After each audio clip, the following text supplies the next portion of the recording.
Hello, how are you? I hope you're good.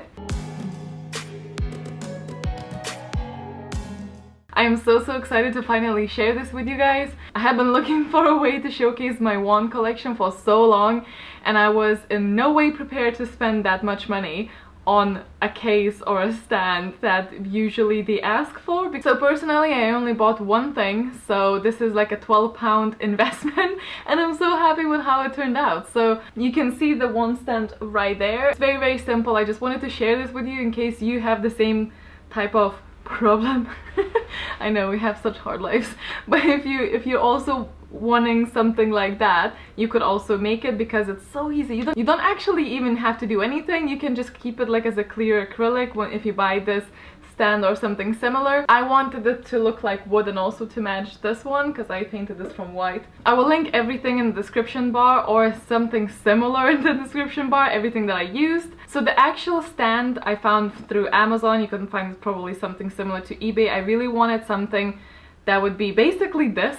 I wanted to showcase all of my wands in one place, although if I do get more, I will get a second one. But this specific one is for pens or makeup brushes, but we are clearly repurposing this one. But as you can see, it comes with 3 little rods to connect everything and 2 sides. So it's a fairly flat package. It can be delivered to your home if you have a letterbox, even if you're not at home. As I said, you can just keep it like that, so it would look maybe from far away like if it's floating, because it's a see-through acrylic. That's you done if you want that. But if you want to color a specific color, then obviously choose the color that you would desire. For me, I went with the same combination of colors that I used on my other one, just to match them up.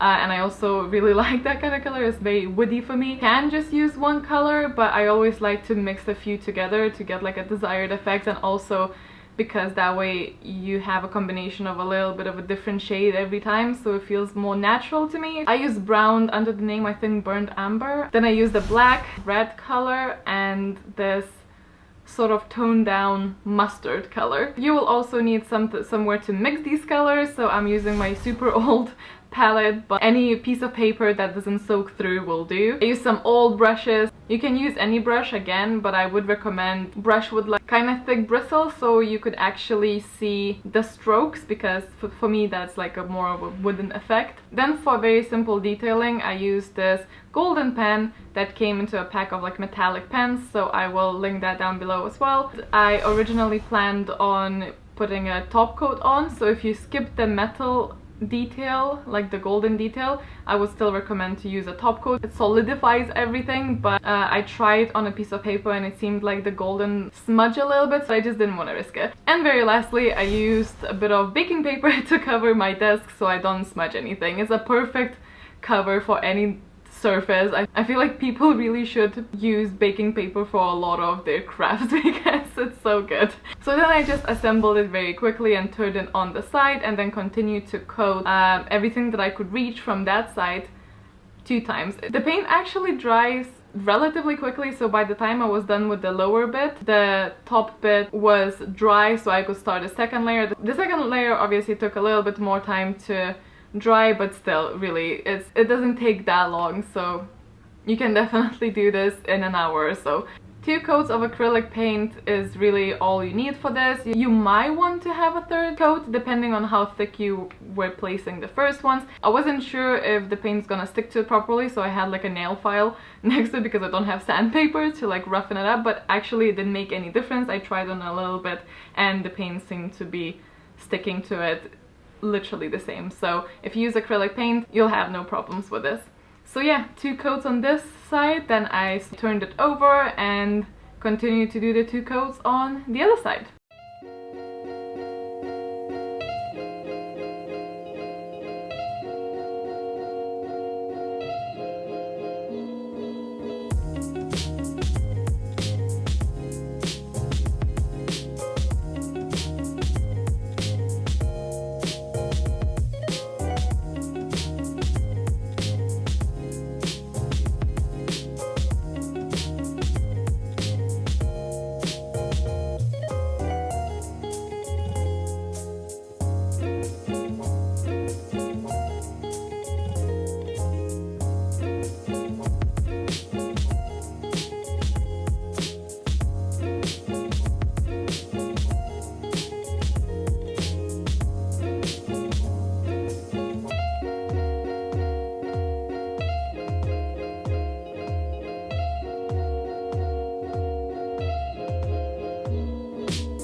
Now again, you can stop at this point, but if you wanted to add a little bit more detail, what I did was take that pen, although this was quite a bad day for me to do that because my wrist really hurt, so this was kind of a struggle. But you know what? In the wizarding world, they seem to have everything sort of like half-arsed because things a bit like dusty and crooked and like quirky. So really, even if you mess up the lines, it's not the end of the world. And also remember that you can always paint over it. Started tracing the line just maybe a centimeter away or maybe half a centimeter away from the actual edge, just to frame it and make it a bit more detailed. And then on one side I doodled this squiggle that is supposed to be an O from Ollivander's sign and a little wand next to it. I'll insert what the signs usually look like, so I went for something like that. Obviously it's not exactly like it, but who cares? I was considering putting it on both sides, but I thought that in an actual item it would only be on one side, and I don't know, left side made sense, and that's the side that when I come into the room, that's the side that I see. I thought it was perfect, and that is how it turned out to look like. So I put my wands on it and they fit perfectly. If the one is extremely thick, it might not go into the edges that well, but I have some thick ones here and they seem to be okay with it, so I assume that very rarely would the wand struggle to fit in it, but it could happen. Not gonna lie, the Ron's one, the one supposed to be spello taped, is kind of annoying me because it doesn't, obviously it's not like level, so it's kind of like irritating me a little bit, but I'm moving onwards from that and not getting annoyed. But yeah, that's how it turned out looking, and I am really pleased with it, especially considering that it didn't take that long to make and it didn't cost that much. I think it looks pretty wooden. So that's the whole DIY. It's super easy, super quick. I hope you guys enjoyed it. Let me know what you thought. I was looking for a fairly easy solution and I'm very happy with the results. Really all that matters. It looks fairly magical to me. Let me know down in the comments if you like this idea and you find it useful. As I said, I'll link everything that I used, or most of the things that I used, and I can link down below. Thank you so much for watching. Chat to me down in the comments. Hope you have a wonderful day. Stay awesome, stay kind, and I'll see you next time. Bye!